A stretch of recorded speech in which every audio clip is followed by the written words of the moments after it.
Eduardo Rabasa, ¿qué te pasa a ti con Elvis Presley?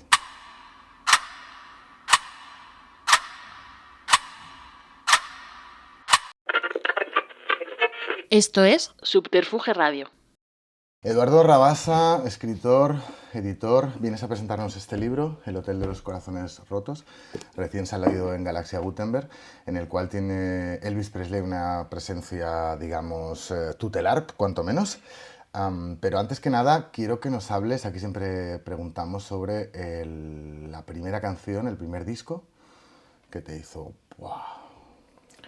Appetite for Destruction, de Guns N' Roses. Me lo imaginaba. Fue mi primer concierto también. Sí, el primer concierto. Al que fui, sí. Y es porque aquí se habla de ese concierto también. ¿Es ese concierto? Es ese concierto. Es ese concierto, justamente. Ahora luego entraremos ahí. Pero sí que quería saber qué música has escuchado en tu casa. Y no sé si tienes hermanos tú, mayores, pequeños. Sí, tengo una hermana mayor y un hermano pequeño, bueno, y luego dos medios hermanos un poco más pequeños, pero no, la verdad es que en mi casa se escuchaba una música pues distinta. ¿Qué quiere decir distinta? Pues es que mis papás eran como más, pues no sé si llamarles tradicionales, se escuchaban, pues no sé, Tania Libertad y hay un grupo pop mexicano espantoso llamado Pandora, ¿Y qué tipo de música hacía? pues como pop,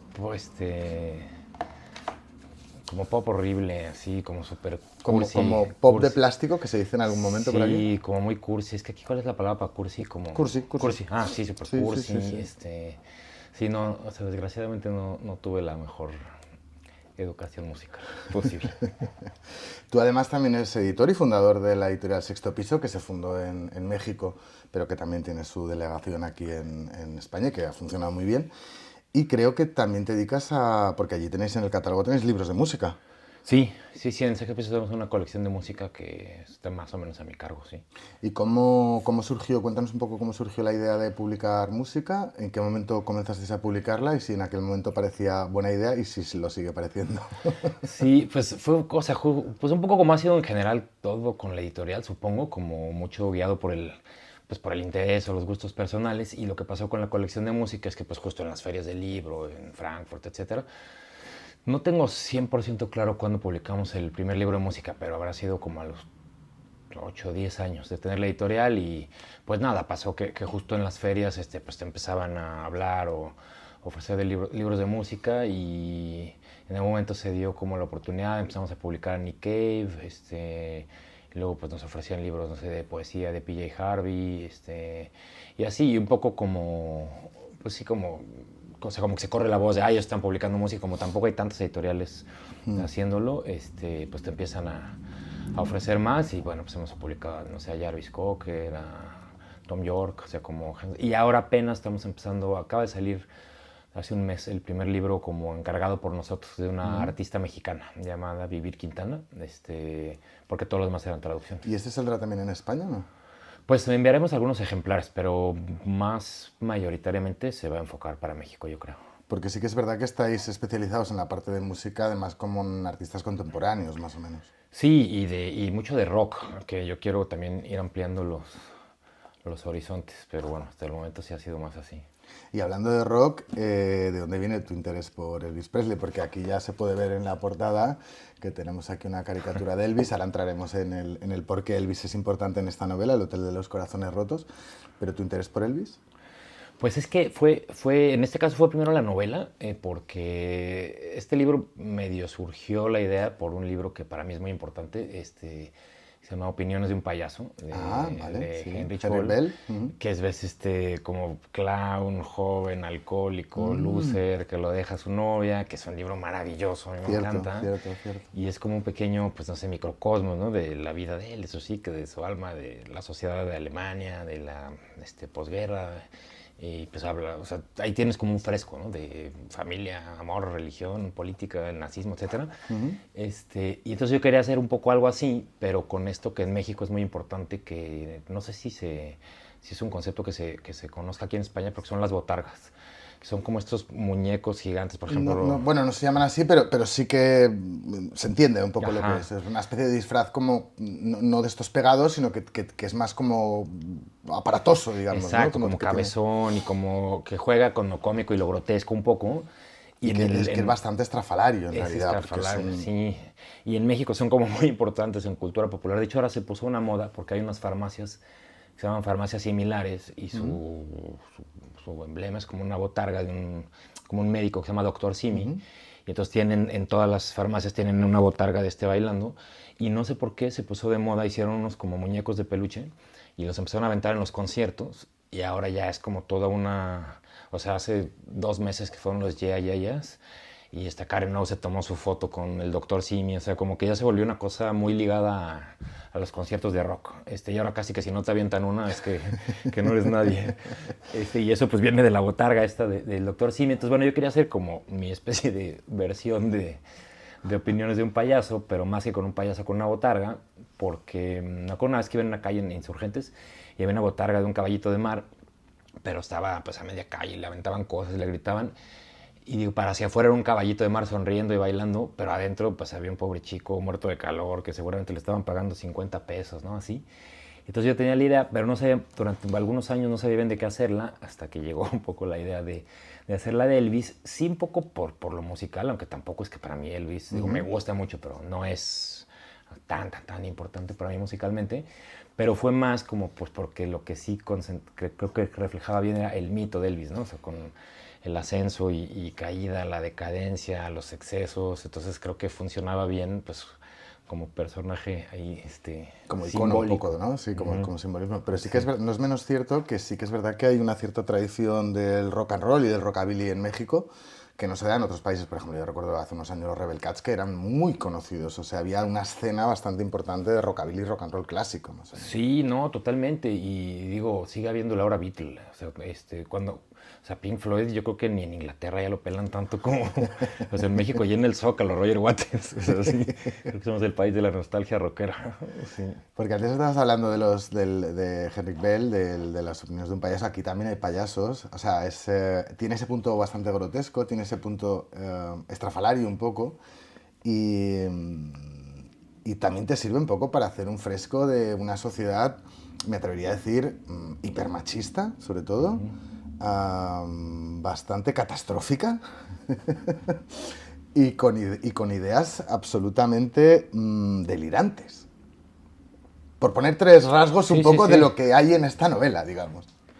Sí, bueno, y es que más justo, pues está ambientada en 99. Digo, tampoco sé si ha cambiado tanto la sociedad mexicana, pero bueno, en algunos rasgos, justo como bien dices, ¿no?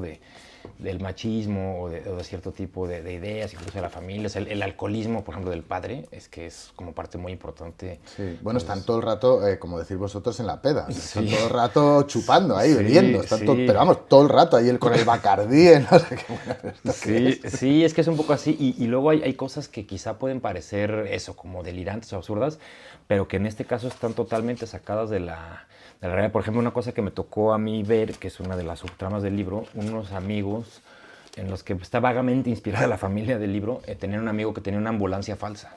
Entonces, gente que equipa, pues, lo que aquí llaman furgonetas y le pone como ahí Sí. medio un logo médico y van cazando, pues, se roban frecuencias de la policía y van cazando heridos. Y es como raro porque, pues, sí llegan y sí los atienden y sí los llevan al hospital, pero también les roban y están haciendo algo totalmente ilegal. Entonces, como esta zona ahí medio gris en el mejor de los casos de decisiones éticas, pero que la verdad forman parte, pues, muy importante de la cotidianidad mexicana.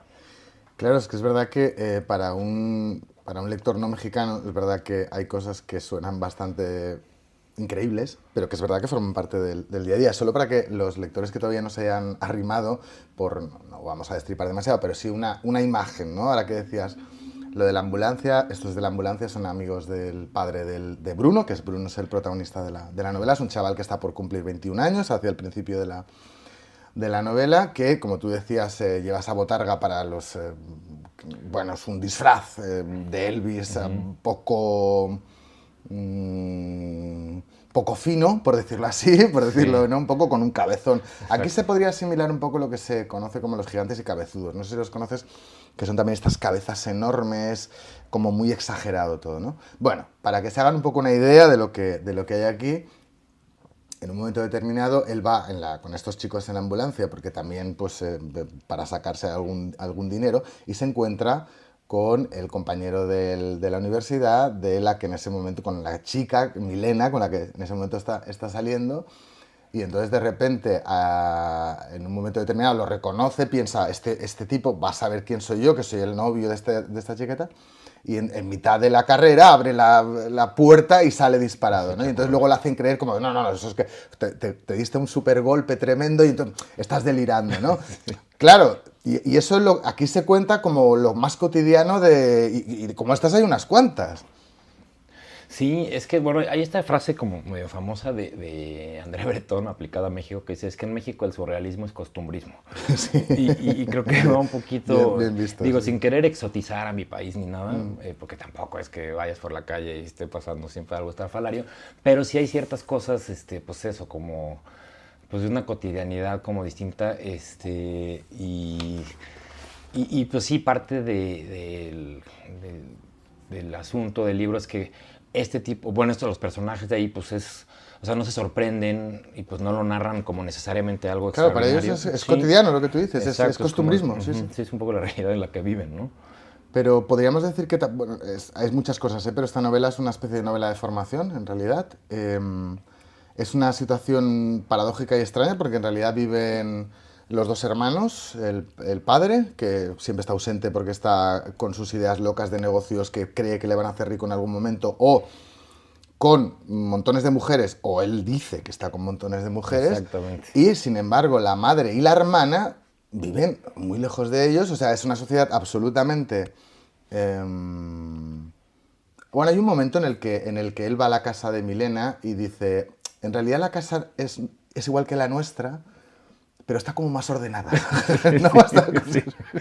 O sea, un poco para hacernos la idea de lo catastrófico que es ese microcosmos familiar y cómo de ahí se deriva un poco la realidad de este chaval, que es alguien que está... ¿Cómo diríamos que es la prepa? La prepa es como, o sea, es como el instituto. Es el instituto. Él está todavía en el instituto, tiene 21 años, no ha acabado, ya debería estar en la universidad, o sea, va un poco demorado, pero dice, bueno, me queda alguna materia. Bueno, ya veremos, ¿no? Cuando... Y sí que es importante la idea yo creo, la idea de la señal, de atender a las señales y del destino, porque lo que pone en marcha este libro es que Bruno, el protagonista, ve a alguien que va vestido de Elvis, ¿no? Y lo sigue. Tiene como una intuición y entonces eso está todo el rato, esa idea de destino, de intuición, como si la vida de uno dependiera un poco de lo que pasa, no de lo que hace uno, sino de lo que le hacen los demás, un poquito.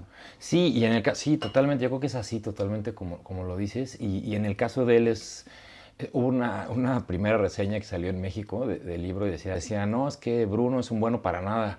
Y yo decía, oye, no le digan así, ¿no? No es un bueno, pero en algún momento del libro se sí, dice él se lo algo dice a sí así, mismo, o sea, sí, que... claro, exacto.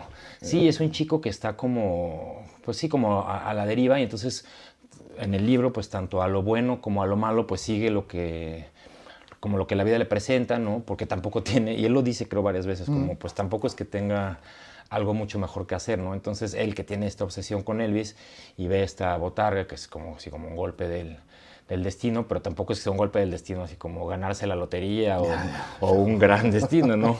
Pero él mismo le dice, bueno, es lo mejor que tengo. Y como el otro golpe del destino que le presenta a Nobel es conocer a esta chica, Milena, que pues le abre todo un mundo de ideas, de lecturas, de como de una realidad que para ella es muy real, valga la redundancia, y entonces pues él oscila un poco entre estos dos polos, pero como si en ninguna de las dos tuviera él mucho que decir al respecto, ¿no? Como mucha voluntad. Sí, porque además ahí se ha de mencionar el hecho, para los que no sean mexicanos, que está la novela ambientada justo en el momento que se produce la huelga estudiantil de la UNAM, de la universidad, porque tú me lo explicarás ahora mejor, pero básicamente porque querían poner una serie de tasas y entonces ya la educación deja de ser pública. Milena está estudiando letras inglesas, literatura inglesa, y está haciendo una tesis sobre Silvia Plath, todo como muy... Y él, de alguna forma, no pertenece exactamente a los bajos fondos, pero diríamos un cierto lumpen, si quieres, ¿no? Un poco.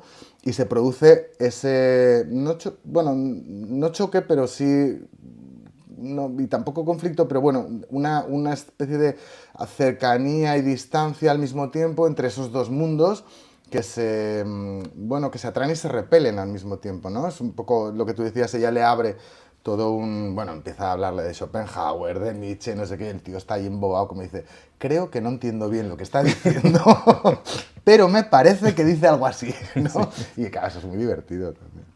Sí, es que justo, o sea, el año es importante en la novela porque fue 99, que fue justo la huelga de la UNAM. Igual la UNAM, pues es muy importante en México y en América Latina, me atrevo a decir, tanto real como simbólicamente, ¿no? Porque es como esta gran universidad pública y gratuita. Y yo estudié ahí, y yo no estudiaba, yo estudiaba ciencias políticas, o sea, yo no estaba en letras, pero me tocó a mí esa huelga, y sí fue muy importante, tanto a nivel de huelga, pero un poco también a un nivel mayor, porque fue en 99, que eran como los primeros años o sea, en México, como que la entrada así más formal del paradigma de mercado y neoliberalismo y no sé qué, pues fue en 94 con el Tratado de Libre Comercio, ¿no? Que fue como la integración con Estados Unidos. Entonces 99 pues llevaban 5 años de ese como nuevo modelo, y yo creo que, bueno, no creo, mucha gente lo piensa, que era parte del modelo pues de privaticemos la educación. Es como que el primer paso era imponer cuotas en la UNAM, y hubo una muy fuerte resistencia estudiantil, y hubo una huelga que además ya después derivó a otro tipo de demandas. Entonces fue un parteaguas muy claro. Y digo, la huelga tuvo un mal final en el sentido de que entró la policía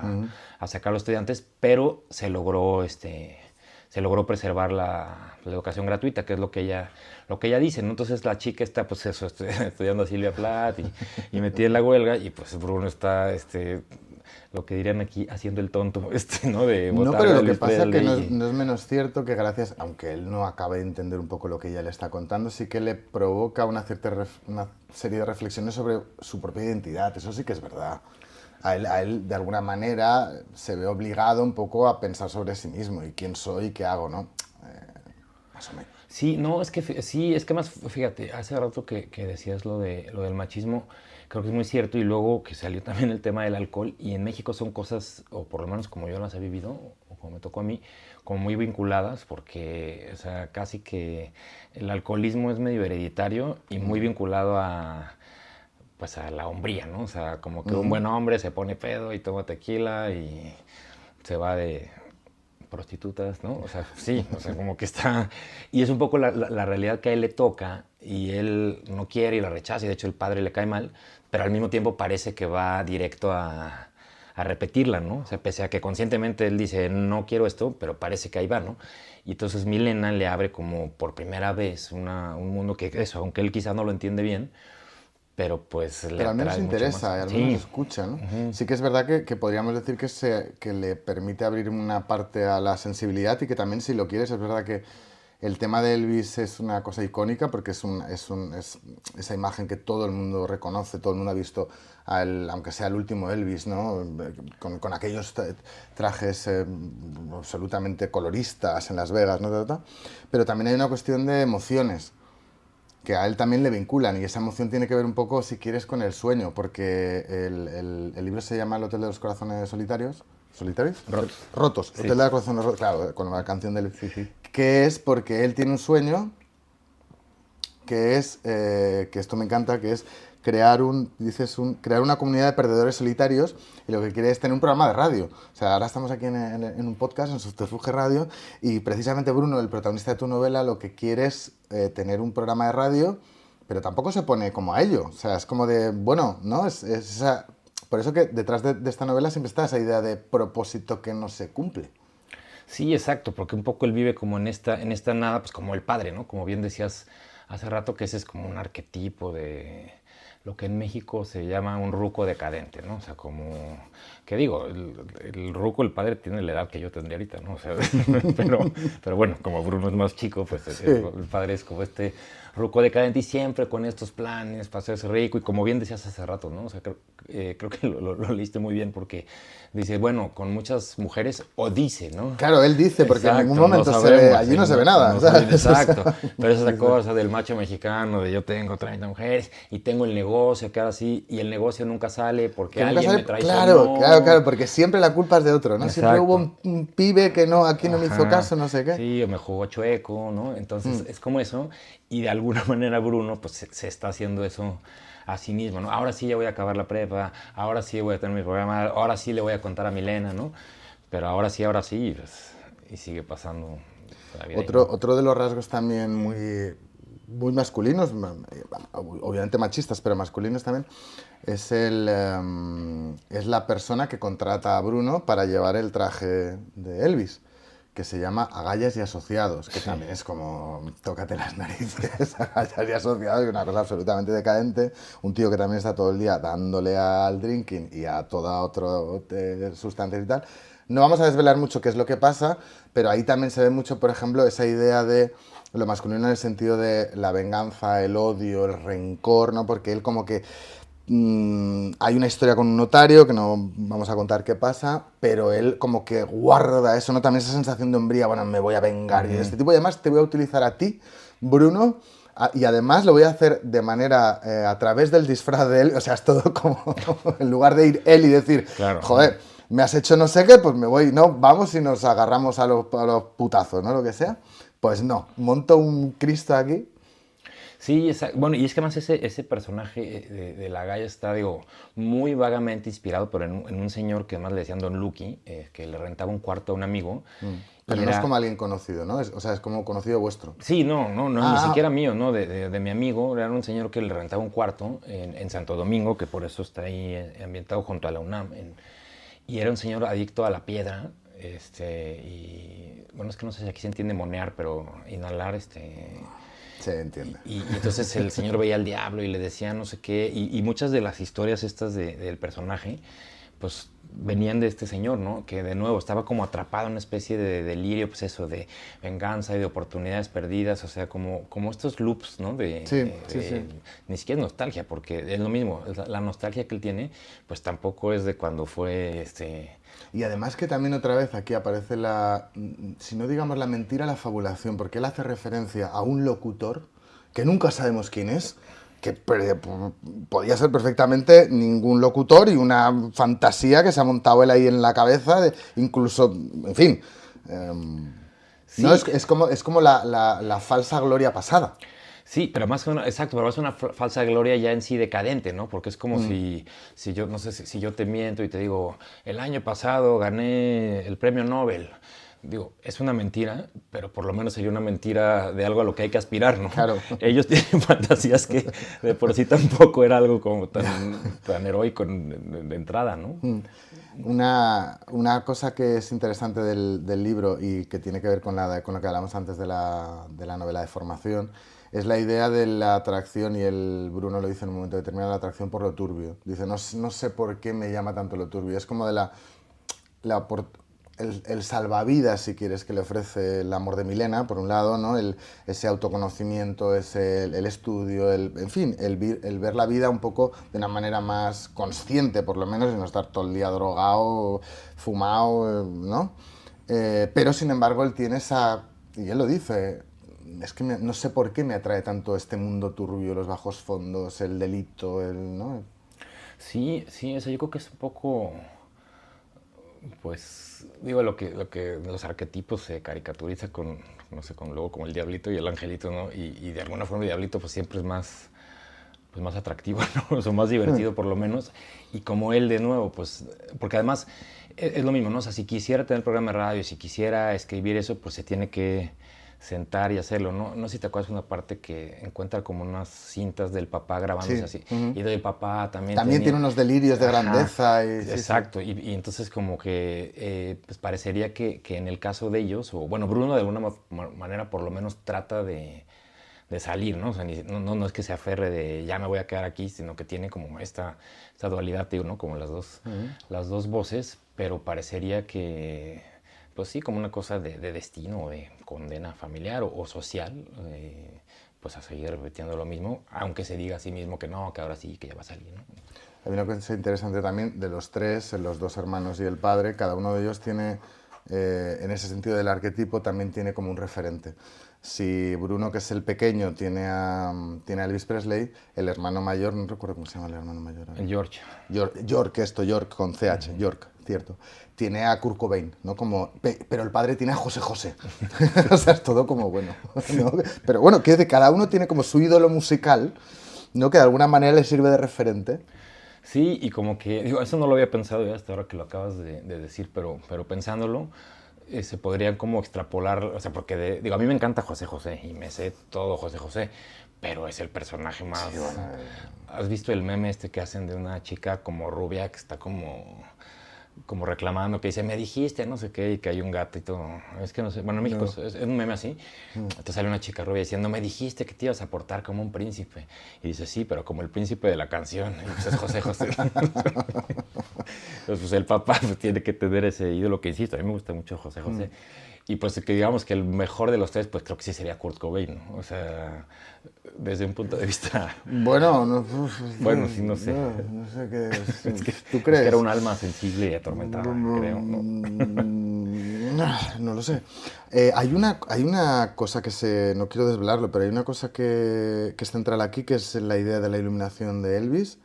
No sé si esto es una anécdota apócrifa o es cierta. No, 100% Si real. la Bueno, puedes contar, que es sí, cuando él tenía 30 años más o menos. sí, pues es que, bueno, para el libro me leí la biografía en 2 tomos de Peter Guralnick, que es, o sea, te juro que ahí que la frontera entre realidad y ficción, no, la vida de Elvis no hay más, o sea, ni una novela de Don DeLillo, pues, o sea, Don DeLillo es costumbrismo junto a la vida de Elvis Presley.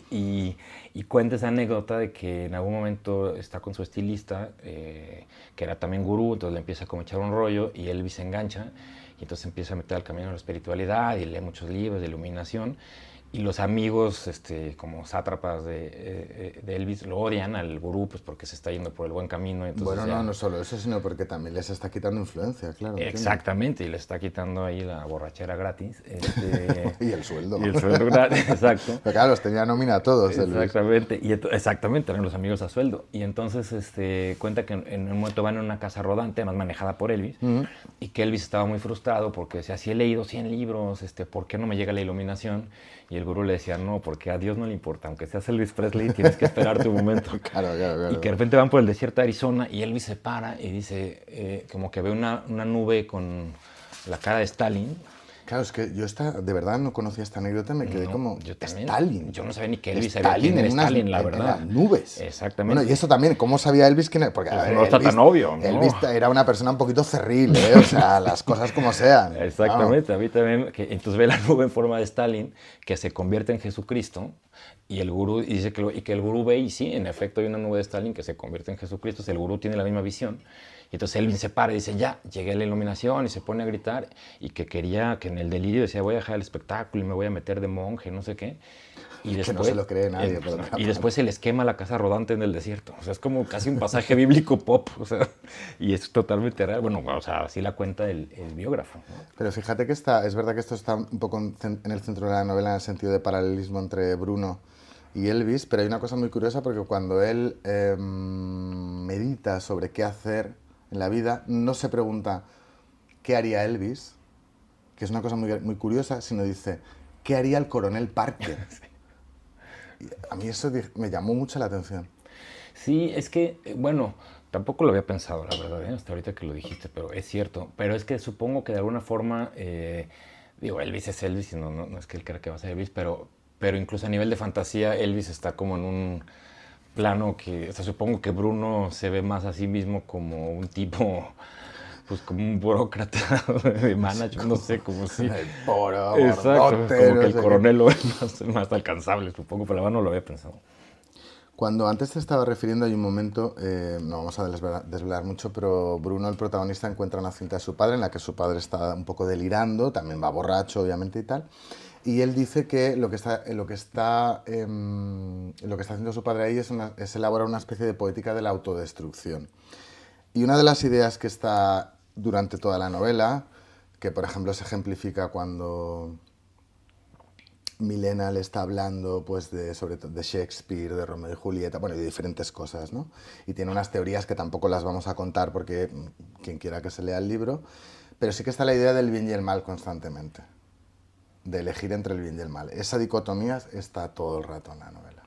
Sí, sí, sí, sí. Y lo que pasa es que, sí, digamos como, o sea, en esa Milena justo representaría pues el bien o algo así, y creo que todos los demás el, el mal, pero una cosa que para mí, pues no sé, fue importante y que creo que de alguna forma se aterriza en el personaje de Bruno, y esto me lo contó un amigo novelista americano que se llama Ben Fountain, tiene unos libros maravillosos sobre Haití, y él fue mucho a Haití y tiene cuentos donde justamente pues la línea ética, ¿no? Por ejemplo, tiene un cuento donde un pescador se encuentra unas bolsas de cocaína. Entonces no sabe qué hacer porque si las lleva la policía, pues lo van a matar y van a ir a los narcos. Y pues se ve tentado a venderlas pues porque con eso puede subsistir.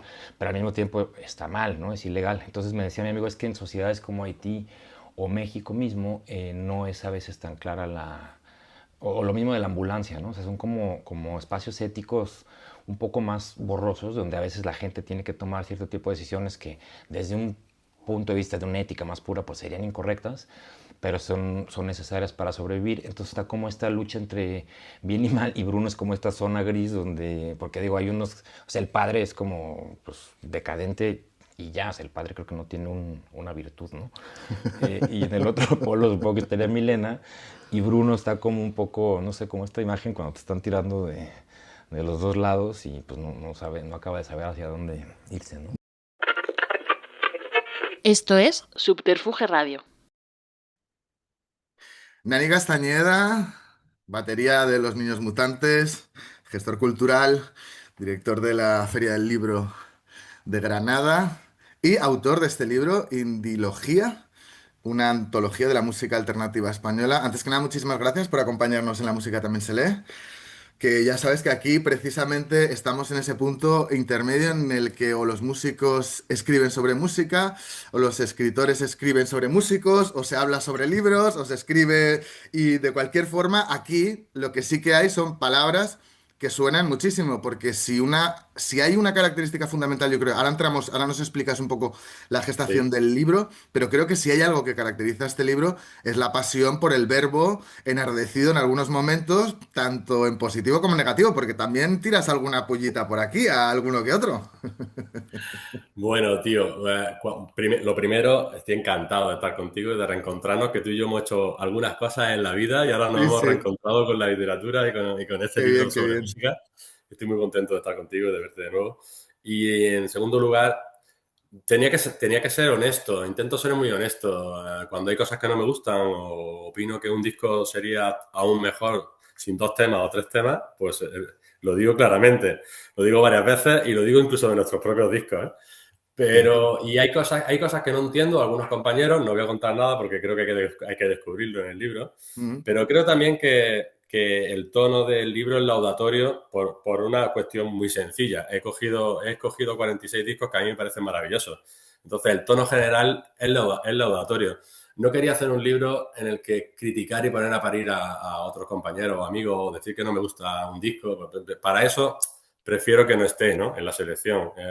Es un libro pensado para que alguien que no está muy familiarizado con la música alternativa española o con esto que llamamos indie, sepa rápidamente qué debería escuchar. O alguien, por ejemplo, esto me lo dicen mucho, hostia, gente joven me dice, claro, yo conozco mucho a Carolina Durante, conozco mucho a de Bogotá, me encantan estos grupos, pero no sabía que esto venía del 94, que había unos tíos que se llamaban El Inquilino Comunista y que había unos señores como Triángulo de Amor Bizarro, o que el señor Chinarro es parte de esta historia. Claro, Claro, la nueva generación cree que ya está todo hecho con los nuevos grupos, ¿no? Y no, tiene una trayectoria de 35 años. porque aquí hay una cosa importante también que te voy a pedir que matices, que es la idea, porque es verdad que cada uno tiene un poco una idea de lo que es lo indie y lo alternativo. Tú aquí propones tu visión de lo que es el indie. Me gustaría un poco primero para empezar, para saber qué es lo que has metido aquí, cuál es esa visión tuya de lo indie. Mira, yo entiendo que es un debate muy complejo en el que nos perdemos en las etiquetas, pero para mí estamos utilizando etiquetas erróneas en casi todo el rato. Lo indie es la actitud artística, que sea independiente o no, y luego la estructura que tú tienes, ¿no? El indie nace como una respuesta a las grandes majors, a las grandes multinacionales, al final de los 70 y los 80, que publicaban solo lo que ellos querían. El mercado musical era lo que las multinacionales decidían que era, ¿no? Además, en connivencia con los grandes medios de comunicación en Inglaterra y en Estados Unidos. Y es justamente en Inglaterra y en Estados Unidos, en sus universidades y en sus barrios más alternativos, donde empiezan a surgir fanzines y pequeñas estructuras y pequeñas discográficas que quieren publicar a grupos tan desconocidos en ese momento como, por ejemplo, The Smith, ¿no? Mm. Y empiezan en una estructura absolutamente independiente a las multinacionales. De ahí viene el término. Claro, yo entiendo que es mucho más fácil decir música indie que decir rock alternativo, pop alternativo, noise pop, showgaze. Son términos muy complejos y muy largos de pronunciar. Al final en España se dice indie, ¿no? La música indie. Pero claro, tú puedes ser indie, tú puedes ser independiente y tener un grupo de heavy metal. Porque se trata de la estructura que tú tengas a tu alrededor y de que no pertenezcas a una multinacional, que hagas música que sea una alternativa a las grandes multinacionales. Así es como surgió, ¿no?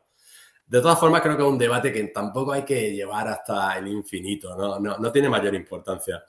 Al No, final creo lo que pasa que sí que está bien como saber un poco los parámetros un poco en los que te mueves a la hora de escoger los discos porque, bueno, porque es verdad que hay algunos que pueden estar abiertos al debate, decir, y tú mismo, ¿no? Lo dices, no sé, por ejemplo, hablas de los enemigos y dices, bueno, no sé si deberían estar o no estar, pero yo creo que tienen que estar, ¿no? Entonces, bueno, está bien como precisar un...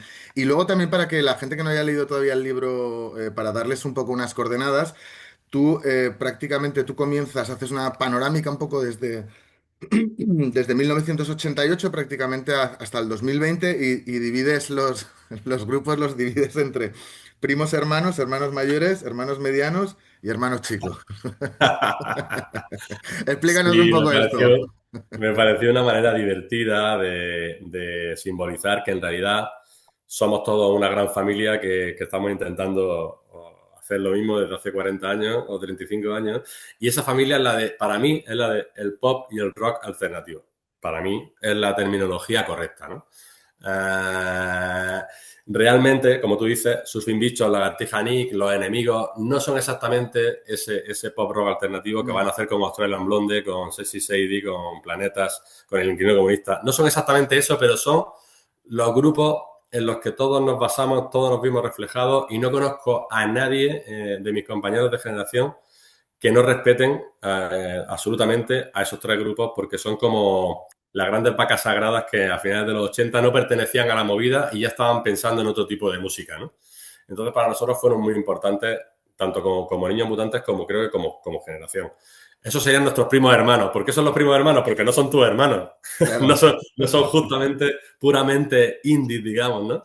Y luego estarían pues, los grandes pioneros que son, pues eso, Australian Blonde, El Inquilino, Planeta, Chinarro, creo que son la primera generación, que tienen 4 o 5 años más que la segunda generación, los hermanos medianos, que somos, pues esos grupos como son Sidoní, Lori Meyer, La Habitación Roja, Maga, El Hombre Burbuja, Niños Mutantes. Somos esa generación un poquito más pequeña que los primeros. Y luego vienen los hermanos chicos, que son los que lo revientan todo. Y ahí Sí. están. Lori Meyer y Vetusta Morla están justo en la frontera. Y llegan los For Lesbian y llegan Dorian también un poco. Y son grupos que han conseguido llegar lejísimos viniendo de la música alternativa. Sí, sí, Los sí. primeros discos de los For Lesbian no pueden ser más alternativos ni más noise pop. Sin embargo, luego se cambian al español, empiezan a hacer temas muy grandes y llegan a tener un éxito inimaginable en el 98.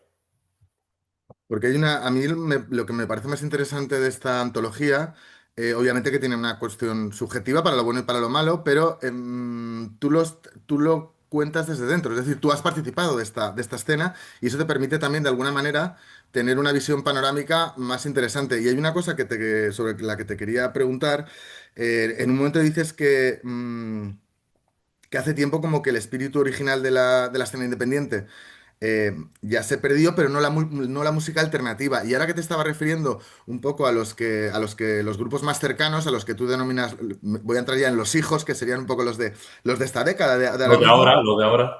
que sí que hay dos condiciones, yo creo, fundamentales que diferencian a los grupos de los 90 con estos nuevos grupos, ¿no? Y lo dices tú, que es una, la presencia de Internet, por un lado, que ya venía de antes, obviamente, pero otra, la concepción del éxito, que eso sí que es definitorio. El ya partir con la idea de, no, puedo ser alternativo y quiero tener éxito. Sí, mira, para nosotros me refiero a los de los años 90.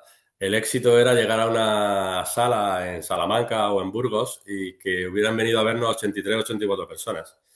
Eso para nosotros era el éxito, porque ya era la hostia con los medios de comunicación que había en ese momento, que tú fueras a una ciudad pequeña de este país, te hicieras 800 kilómetros y vinieran 90 personas a verte. Era un milagro. Para nosotros era un milagro y era el éxito. No conceptualizábamos que podíamos llegar más allá, pero de repente se profesionaliza la escena independiente, surgen grandes festivales, empezamos por uno o dos en toda España y hemos acabado con, ¿cuántos? Con 70 o 80. Más, A lo largo de esa más. profesionalización cambia mucho el modelo y cambian también los nuevos chavales que van llegando, las nuevas generaciones que van llegando a hacer música, entienden que se puede vivir de la música, que se puede vivir incluso siendo un músico alternativo. Entonces, claro, Carolina Durante, Depresión Sonora, Alcalá Norte, Xiego, Repion, todos están peleando desde el primer día, desde que empezaron en esto con 19 o 20 años, ya tienen muy claro que quieren vivir de la música. Entre otras cosas porque hace 30 años quizás si no teníamos éxito en la música, podíamos comprarnos una casa y Ya. tener otro trabajo de una manera relativamente sencilla. Pero hoy en día el chaval que se dedica desde los 20 a los 30 años a intentarlo en la música, si no tiene éxito, está muy jodido. Sí. Está muy jodido porque las alternativas no son claras y porque está todo carísimo y no hay manera de comprarse una casa. Nani, también hay una cosa y es verdad que tú aquí hablas de los discos de los demás, pero también aprovechas para deslizar una serie de ideas que tú tienes sobre la música. Por ejemplo, algunas cosas, ¿no? Que a mí un poco me han llamado la atención.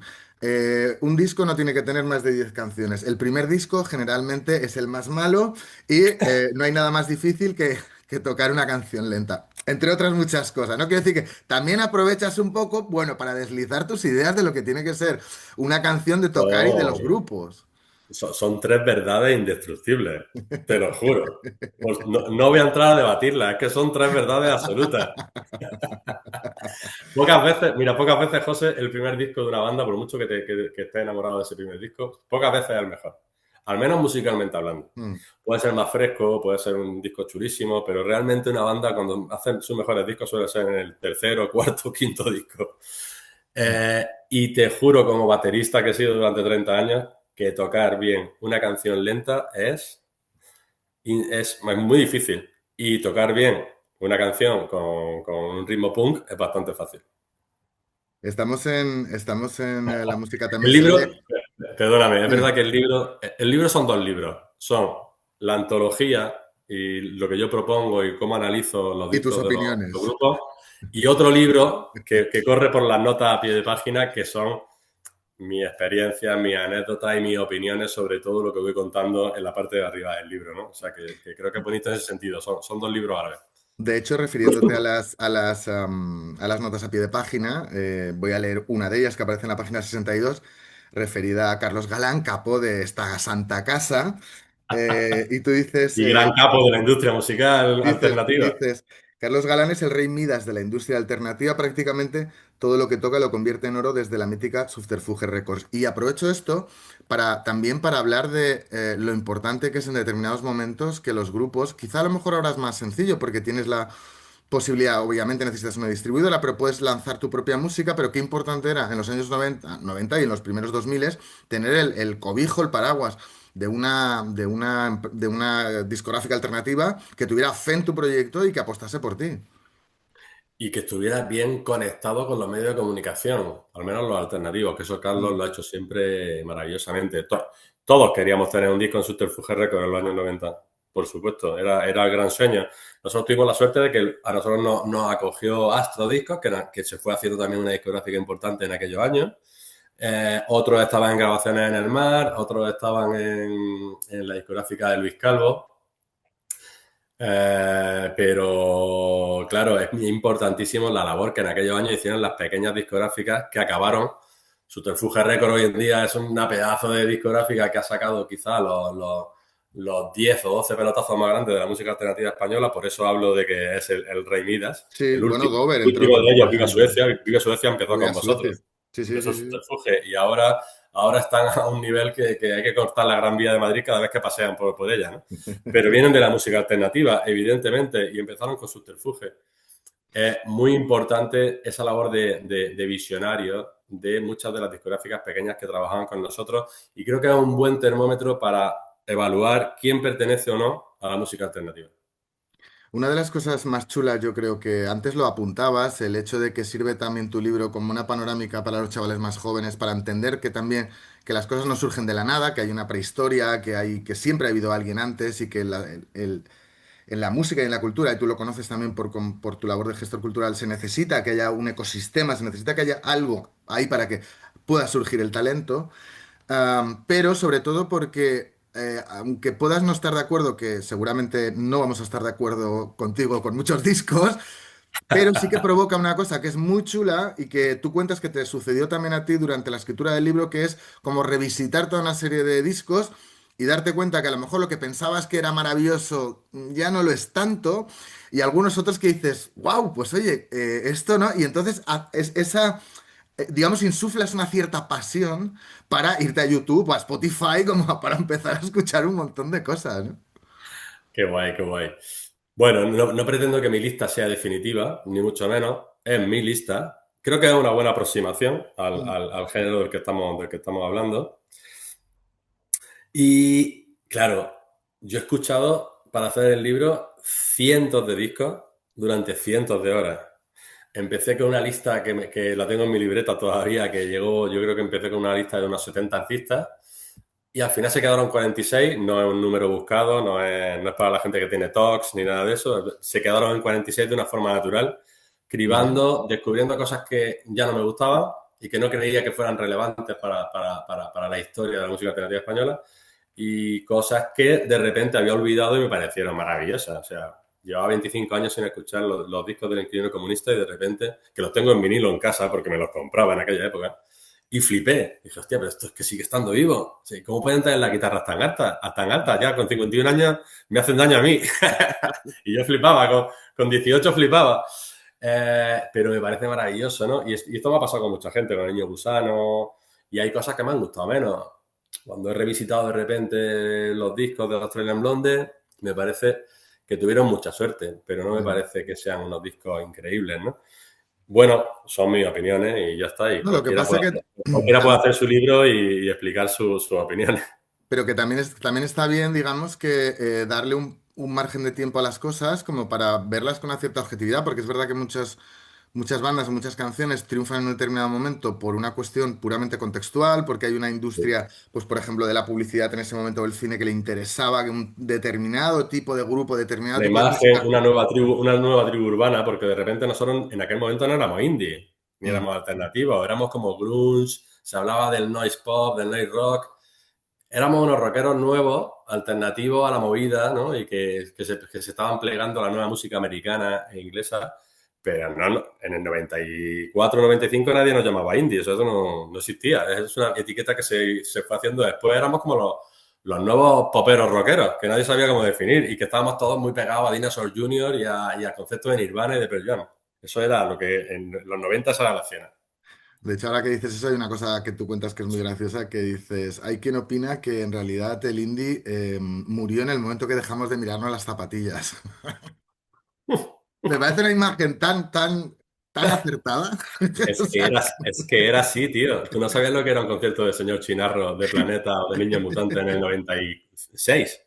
O sea, aparte de que había 83 personas, como te he comentado antes, los músicos apenas saludábamos, apenas decíamos gracias en el escenario, no se hablaba absolutamente nada y todo el mundo tocaba mirándose las zapatillas.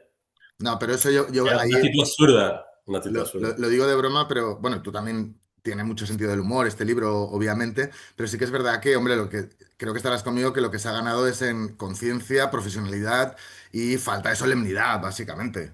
Totalmente. Y gracias a Dios. Mm. Gracias a Dios. Y han llegado nuevos grupos como Viva Suecia, Ars de Bogotá, Carolina Durante, a matar a los padres, a matar al indie, aunque ellos van de indie también, o van de alternativos. Pero me parece muy bien que dejemos esa discusión eterna y que todas son bandas de chavales de barrio que se juntaron un día en un local de ensayo a tocar y que ahora están teniendo éxito. Ole, ole, con unos parámetros o con otros. Su intención nunca fue el éxito masivo y no son productos que la industria ha cogido desde el primer momento para crearlos y soltarlos al mercado. Oye, si tú con tus amigos has montado una banda y pasas de 100 personas que te escuchan a 2 millones, pues, joder, de puta No, madre. Pero fantástico, vamos. tu espíritu ha sido limpio, ¿no? Ha Sí, sido sí, sí, honesto. sí, sí, sí. Nani Castañeda, muchísimas gracias por este libro, Indilogía. Mucha suerte con el libro y muchas gracias también por esto, porque de verdad a muchos, creo que, y hablo ya en primera persona, pero nos has obligado de alguna manera a revisitar una serie de discos y a darnos cuenta y a compartir contigo también esta idea de, joder, aquello era muy malo o cuidado que aquello no le prestemos muchísima atención y todo lo que sea de alguna manera contar esa historia del indie español, por supuesto que siempre desde un punto de vista subjetivo, porque sin no puede ser de Por otra supuesto, forma. por supuesto. Pues yo creo que, y además todo lo que traiga un poco de nuevo el debate sobre la música encima de la palestra me parece maravilloso. Muchísimas gracias. Ojalá llegue a mucha gente y muchísimas gracias, José, por tenerme contigo hoy. Esto es Subterfuge Radio. Estamos hoy en una edición especial de La música también se lee con Matías Gotelli y además tenemos público, que se escuche ese público ahí, bien fuerte. Estamos hoy en un especial por el Día de la Música y vamos a hablar con Matías Gotelli de esta primera novela, Alimento para Puma, pero también vamos a hablar de música porque tú eres músico, has tenido varias bandas, tienes una carrera en solitario y te has lanzado a escribir una primera novela que ahora nos contarás por qué te ha metido en la cabeza esta idea tan enloquecida. Antes que nada, cuéntanos, bueno, muchas gracias por acompañarnos hoy. Gracias a vos. Y cuéntanos ese primer disco, esa primera canción, un poco que te voló la cabeza y dijiste, wow. Me acuerdo Sultans of Swing de Dire Straits, Mark Knopfler tocando Sin Púa. No me puedo olvidar el video, me acuerdo justo arrancaba YouTube ahí encima. Ese recuerdo lo tengo muy grabado, intentar sacar los solos y todo eso de esa canción. Y un disco de música argentina más que nada, que era lo que empecé a escuchar, que era Octubre de Patricio Rey y Los Redonditos de Ricota, que es como un clásico, que me acuerdo cuando escuché dije, cambió mi vida directamente. Y ahí me empecé a meter en todo el mundo inmenso de la música. Porque ahí acabas de decir que con esa canción estabas sacando los acordes y tal, pues ya tocabas tú ahí. ¿Tenías una guitarra o cómo? Sí, empecé cuando tenía más o menos 12 años viendo a mis amigos que sabían tocar ahí en las clases de música y ya sabía los acordes y sí, ni bien empecé a tocar la guitarra, empecé a intentar sacar canciones y todo eso, medio autodidacta al principio. Después un poco más adelante empecé ya más con profesor y todo eso. ¿Pero y de dónde te viene el interés por la guitarra? ¿En tu casa alguien tocaba algún instrumento o es más de los colegas?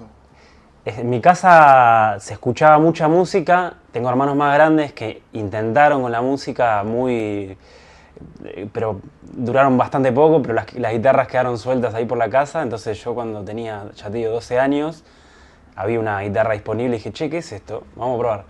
Y veía a mis amigos, me gustaba verlos tocar y me salió bastante más fluido y bastante más fácil de lo que hubiera creído, entonces a partir de ahí ya hubo un enamoramiento rápido. ¿Y qué música escuchaban tus hermanos? ¿Tuvo alguna influencia la música que escuchaban tus hermanos?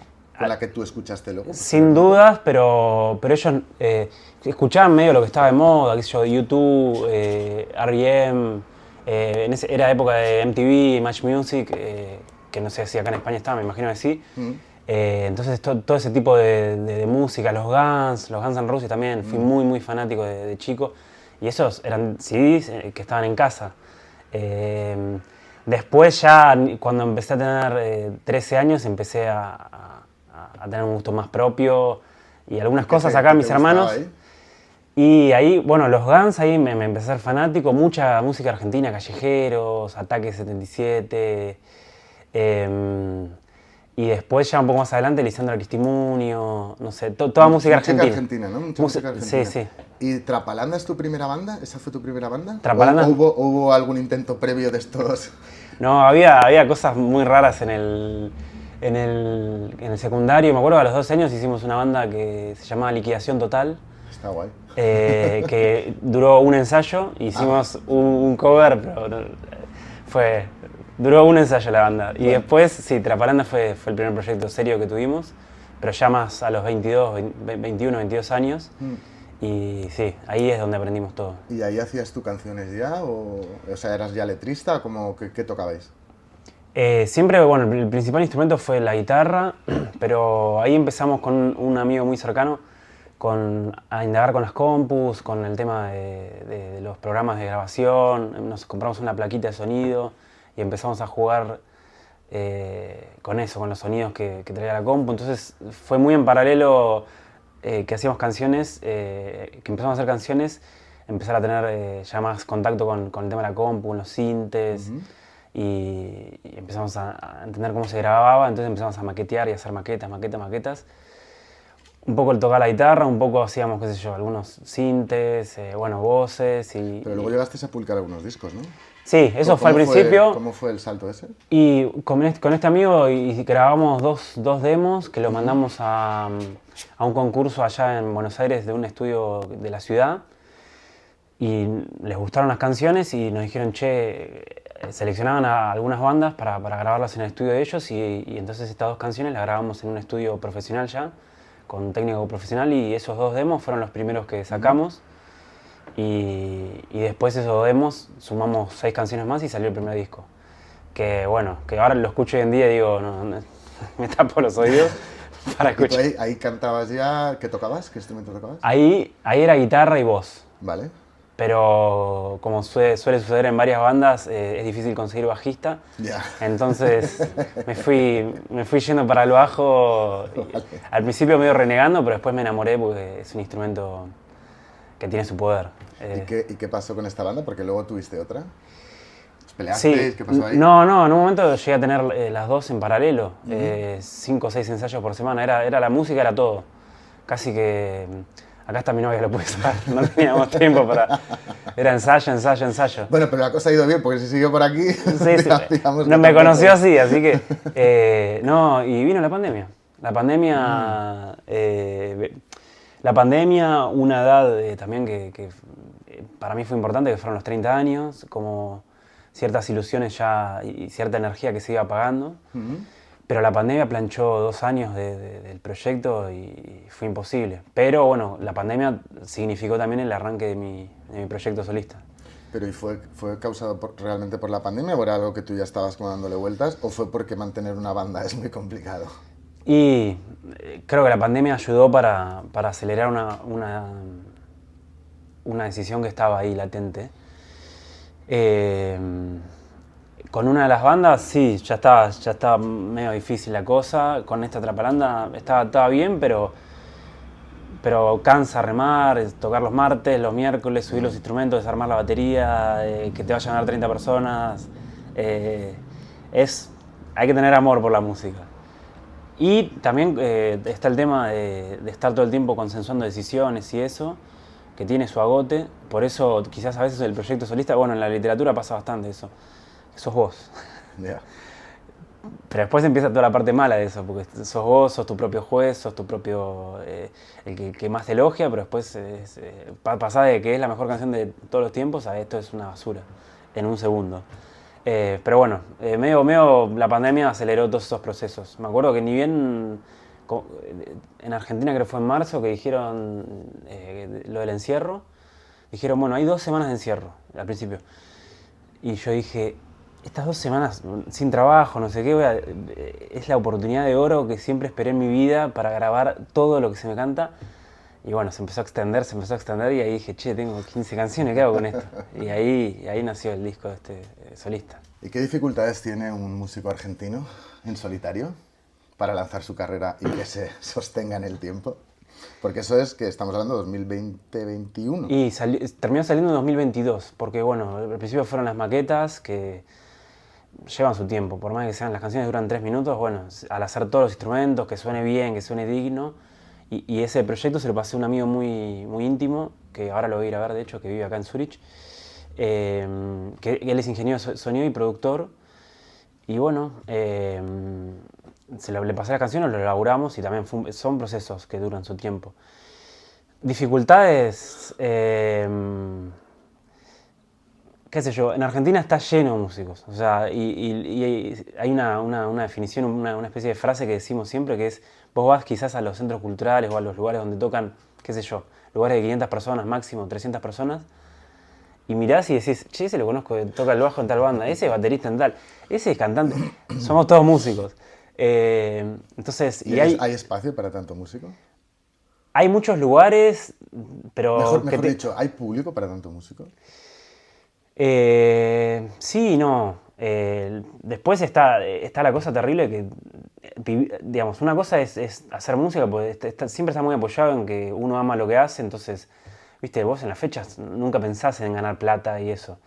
Las fechas, la mayoría quizás hasta perdés plata por el taxi, qué sé yo. Y hay público, no, hay fechas que he tocado para 10 personas, hay fechas que quizás hay 200, pero después están las bandas que les empieza a ir un poco mejor, pero que no pueden vivir de la música. Eso es para muy pocas bandas, muy, muy pocas bandas. No sé, hay bandas que quizás hasta son conocidas acá en España o les suenan, y vos me preguntás, che, ¿viven de la música? Y no sé, tienen que dar clases, tienen que... Vivir de la música en Argentina... Bueno, vivir en general. Exacto. Es complicado. Pero bueno. Oye, ¿y cómo te lanzas de escribir letras a escribir esta novela? Alimento para Puma. ¿De dónde surge esta novela?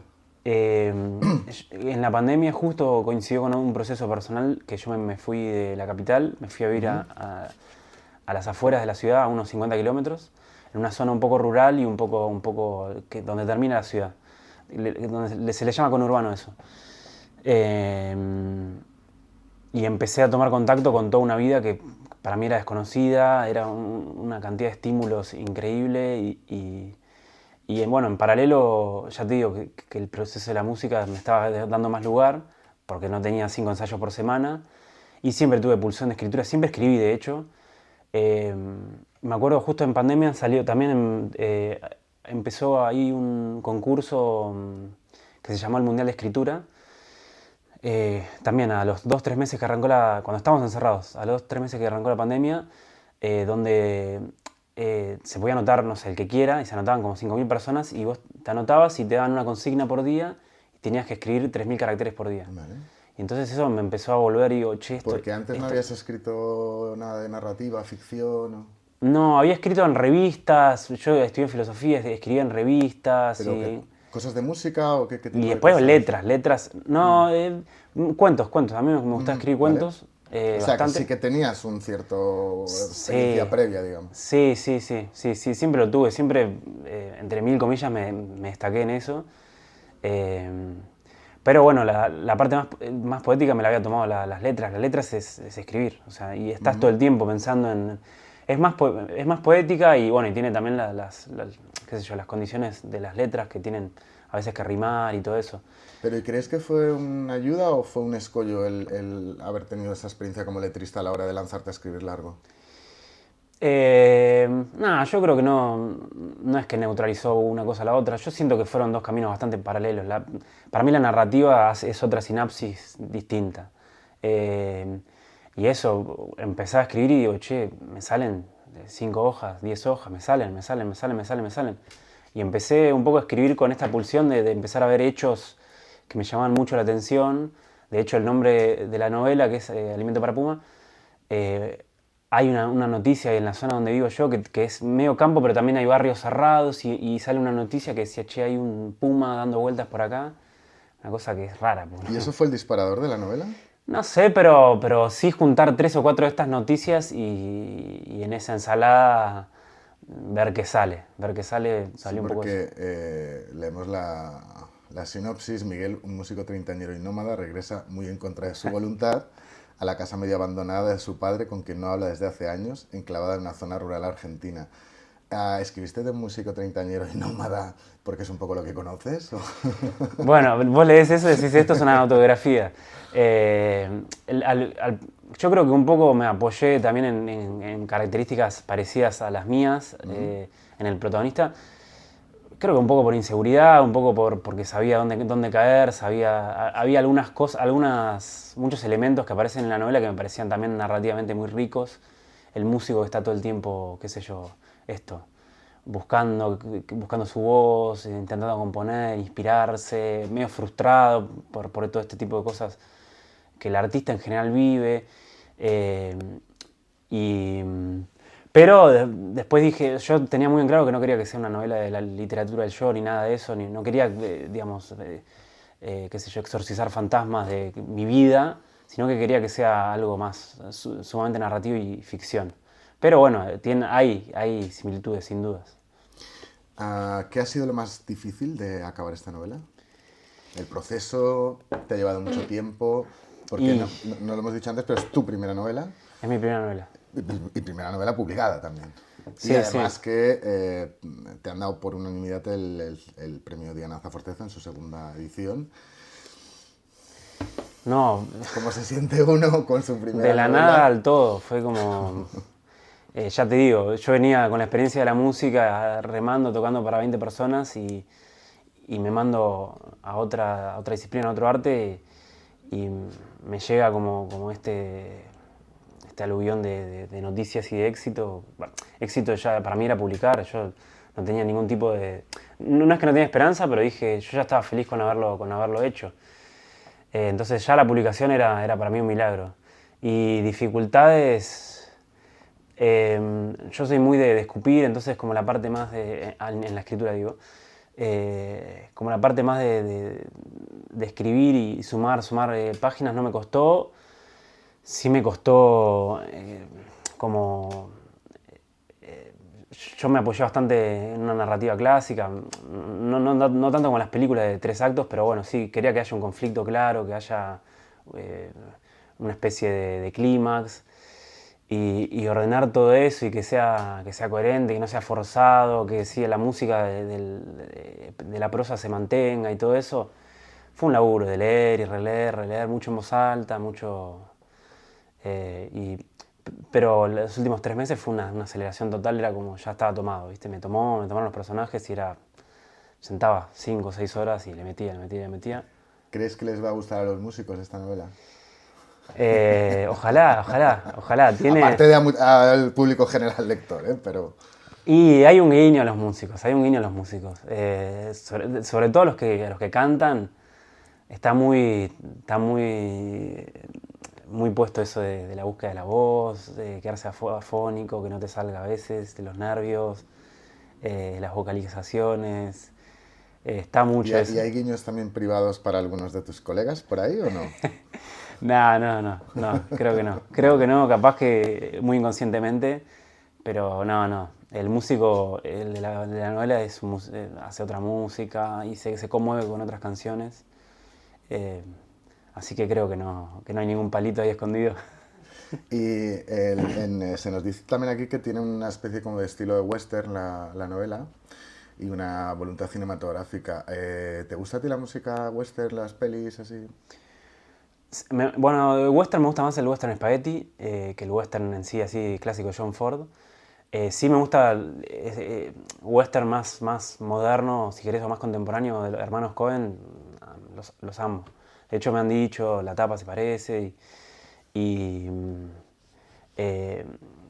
me gusta, no tanto eso de caballos y rifles, no diría que soy fan, pero bueno, si me preguntás música western, Ennio Morricone para mí es una especie de dios, que es el músico que hacía las películas de Sergio Leone, la música de ahí. Pero yo creo que más que la música western me gusta un poco ciertas películas que están asociadas un poco a la película, a la novela, perdón, sobre todo la de los hermanos Coen. True Simple, Fargo, todas esas, acá. Matías Botelli, muchísimas gracias, enhorabuena por este libro y a ver si encuentra muchos lectores. Bueno, muchísimas gracias a vos por el tiempo y la buena onda.